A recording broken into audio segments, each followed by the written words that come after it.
I have been begging Romney to do this since he became the front runner in the primaries.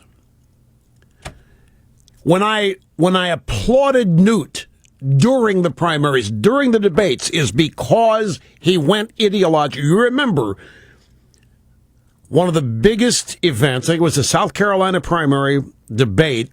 Newt got one of the biggest standing O's, and the first one is when he explained the conservative view about work and how we don't want anybody denied a job. We want people to be able to go to schools to actually learn things, to be able to read the diploma and come out and own the business. And remember, the place stood up. He got a couple of other standing O's afterwards. He went ideological. He talked about ideas. This is the foundation that we're using. When you learned about all this in junior high, Government 101 or Civics 101, whatever they called it, the way it was taught to me anyway was that, and it's naive, admittedly, but the people with the best ideas won elections. It had nothing to do with who ran the dirtiest campaign or the most money or any of that. This is the idealistic stage when you're being taught this stuff, but it still works. Ideas matter. Ideas triumph, particularly when you believe them and can explain them. That's when you become persuasive. I told Byron York this did not make the cut, by the way, in his piece. It's at the Washington Examiner. And I said all Romney has to do is to get some real conservatives as his spokespeople, and this problem won't happen anymore. We don't need the Etch-a-Sketch guy, and we don't need people who are not ideological.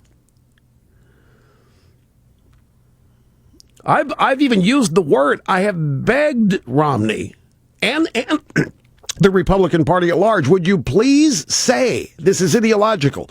Would you please start thinking in terms of ideology? Democrats are liberals. That alone tells everybody all they need to know about what somebody in politics plans to do. Here's Stephen, Indian Trail, North Carolina. Glad you called. Great to have you on the program. Wow, Rush, it is such an honor to speak to you. Thank you, sir, for having me on. It's my pleasure. I'm glad you're here. Thank you. No problem. I know you don't have a lot of time, so here's a quick little tidbit about me. I used to be liberal.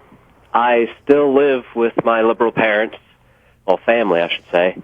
I go to school. I work. I'm 24 years old. A friend of mine referred me to your program. It'll be 4 years in October because she recommended you. She said, if you want to know what's really going on in the political world, you should listen to this guy, and I have. And wow, Rush, you are right, especially about the liberals. And I'm a big sports fan, sir. Thank you. Thank you very much. I appreciate your nice words. Oh, no problem, sir. I mean them for all they're worth. I mean them. I mean it. And I love your tea. I love your raspberry tea. It's very good. An added bonus. You're really a good guy now. Yeah, and it's even funny, Rush. I know I'm kind of diverting a little bit from the sports, but when I would buy your tea, I don't buy it much because I don't make a lot of money.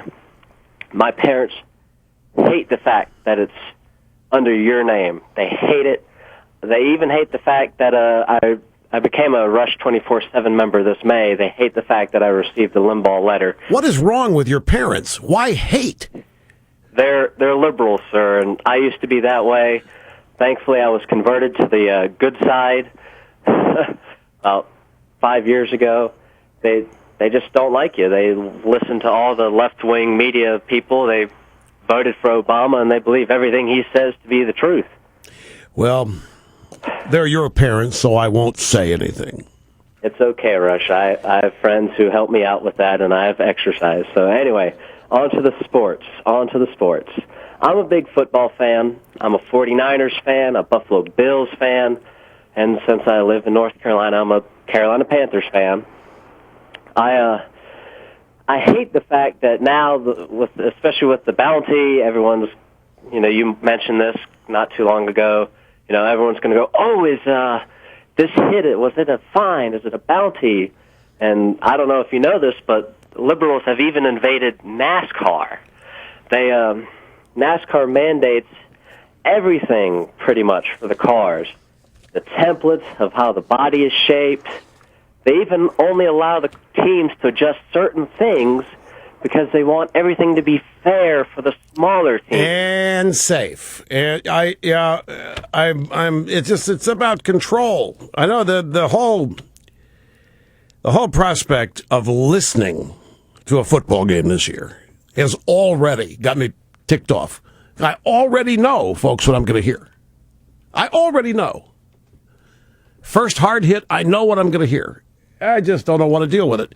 Look, Stephen, I appreciate the call, and congratulations. Thanks very much. We will be back, folks.